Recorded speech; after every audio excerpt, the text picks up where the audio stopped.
आज जैसे ही कोमल ऑफिस से घर लौटी तो अपना बैग मेज पर पटक कर मुंह बनाते हुए सीधे रसोई घर में चली गई। काम करते करते वह गुस्से में भुनभुनाती जा रही थी।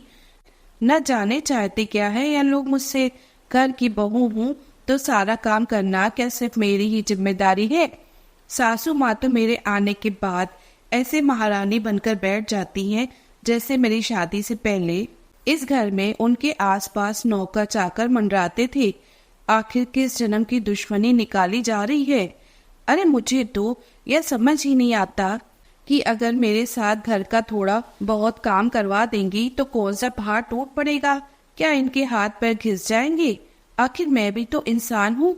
दिन भर ऑफिस में काम करके थकी हारी आती हूँ और घर आते ही रसोई घर के काम में जुट जाती हूँ। यहाँ तो सासू माँ को तो रामायण पढ़ने से फुर्सत ही नहीं और कुछ नहीं सोचता तो सहेलियों संग टहलने निकल जाती है।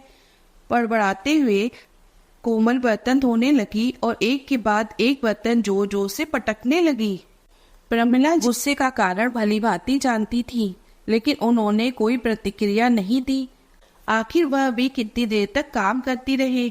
बहू के जाने के बाद सुबह से लेकर शाम तक घर गृहस्थी का सारा काम करते करते वह भी बुरी तरह से थक जाती हैं। इसलिए शाम के वक्त वह केवल अपने लिए ही कुछ समय निकालती थी। दरअसल आज के जमाने की एक मॉडर्न लड़की थी कोमल। पढ़ी लिखी भी बहुत अच्छी थी।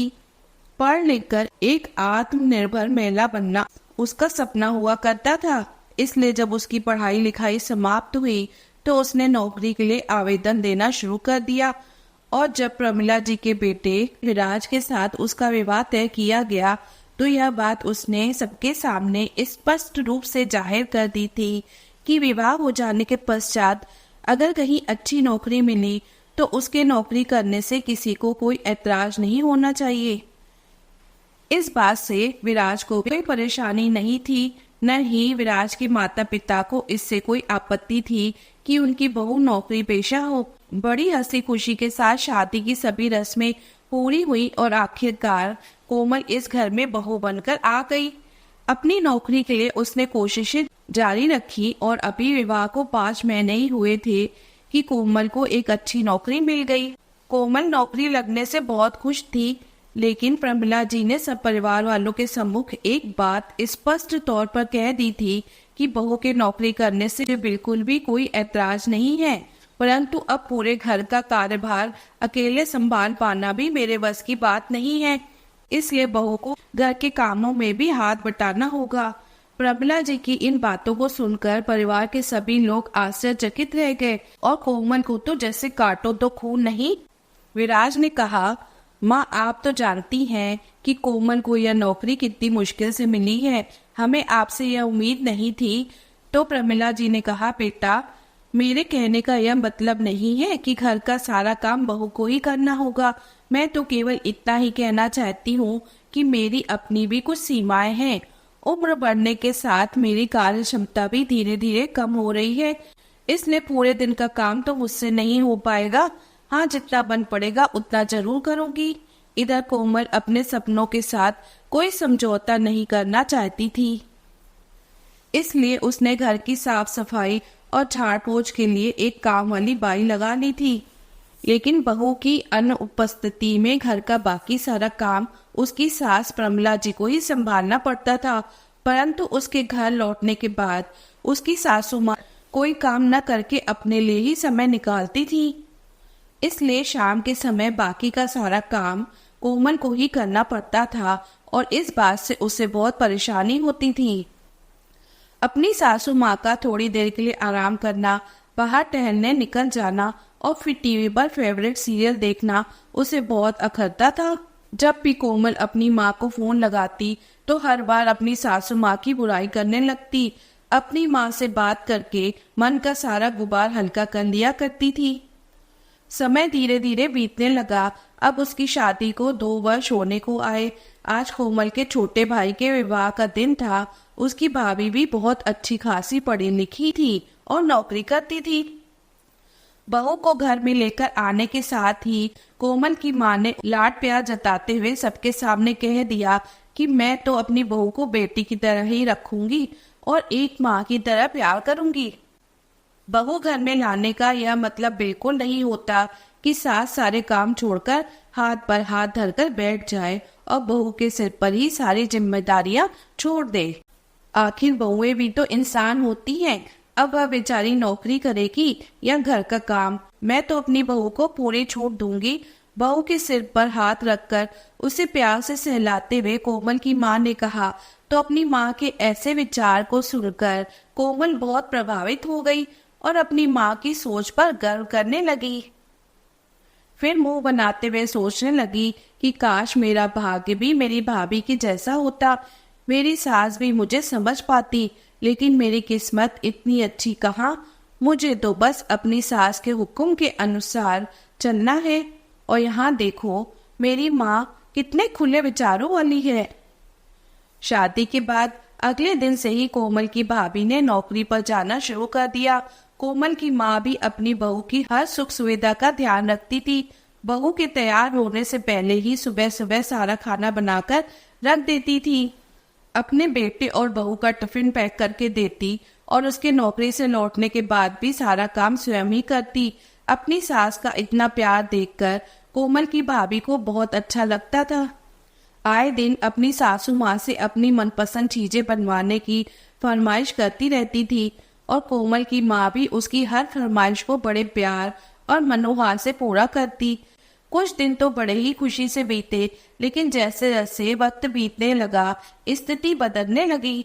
दिन भर काम करते करते कोमल की माँ पूरी तरह से थक कर टूट जाती थी और वहीं कोमल की भाभी को तो कोई काम करने की आदत ही नहीं थी। कोमल ने कितनी बार अपनी माँ को फोन लगाया, लेकिन उसकी माँ हमेशा यही बात कहकर फोन काट देती कि बेटी अभी मुझे बहुत काम है, मैं तुझसे बाद में बात करती हूँ। एक दिन कोमल की माँ जब घर का काम करके थक हार करके शाम के समय बिस्तर पर लेटी तो कोमल का फोन आया। फोन उठाते ही कोमल की माँ ने कहा, हेलो कोमल बेटी, कैसी हो तुम? घर पर सब लोग ठीक तो है ना? दिनों बाद माँ से बात करने का मौका मिला तो कोमल फिर से अपनी परेशानियों का पिटारा उठाकर बैठ गई। क्या बताऊं माँ, आधा घंटा पहले ही नौकरी से थकी हुई घर लौटी हूँ और अब घर का काम भी करना पड़ेगा।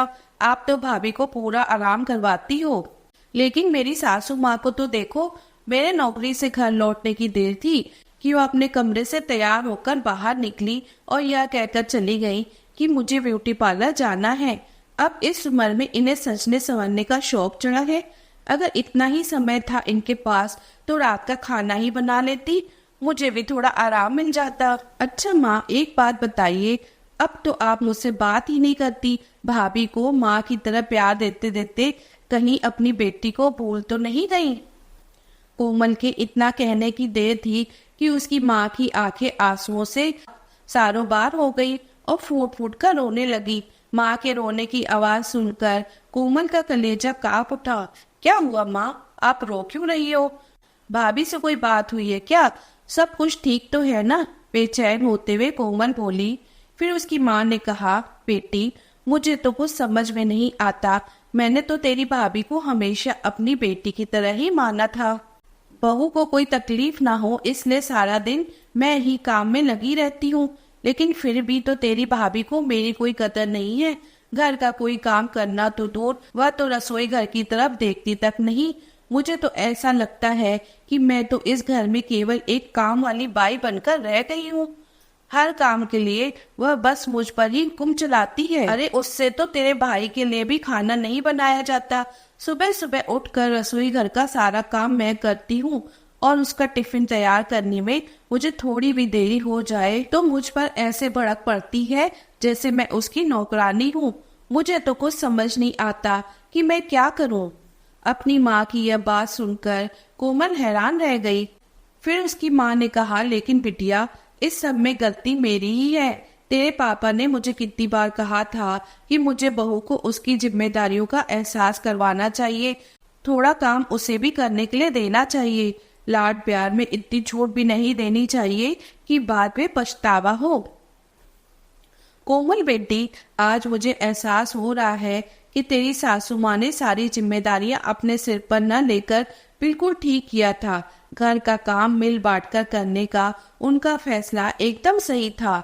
भले ही वह तुम्हें बुरी लगती हो, लेकिन यह बात भी बिल्कुल सही है कि हर इंसान को अपने लिए भी थोड़ा सा समय निकालना चाहिए।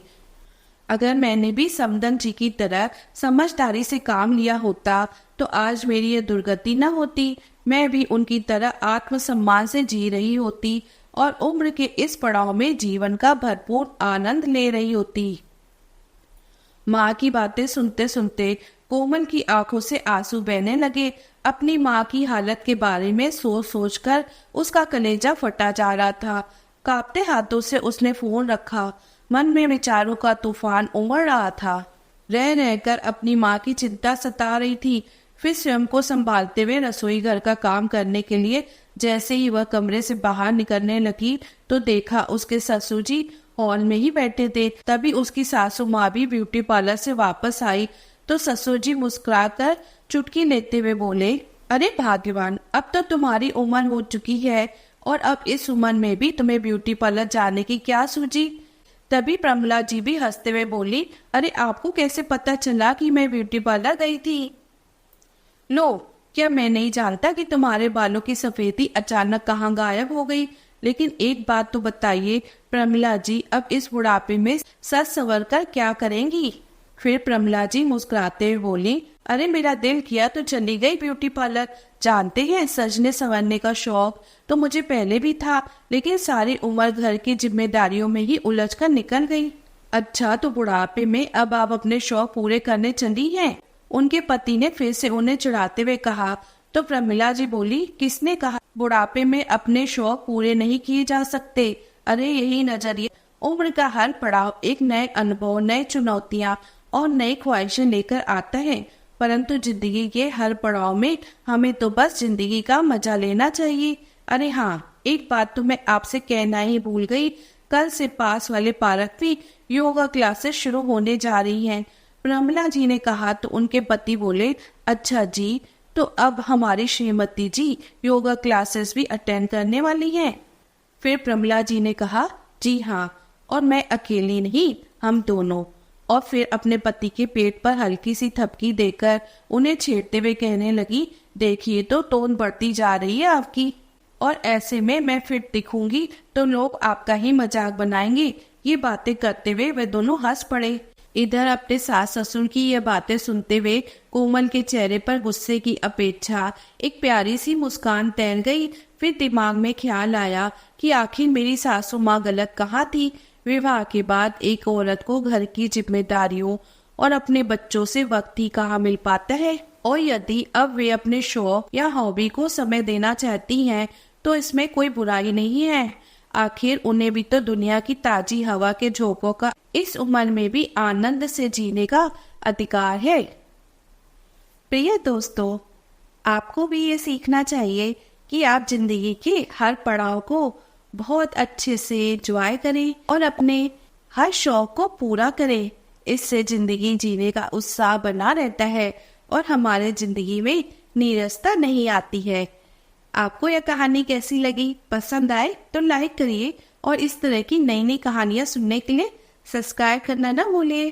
फिर मिलेगी एक नई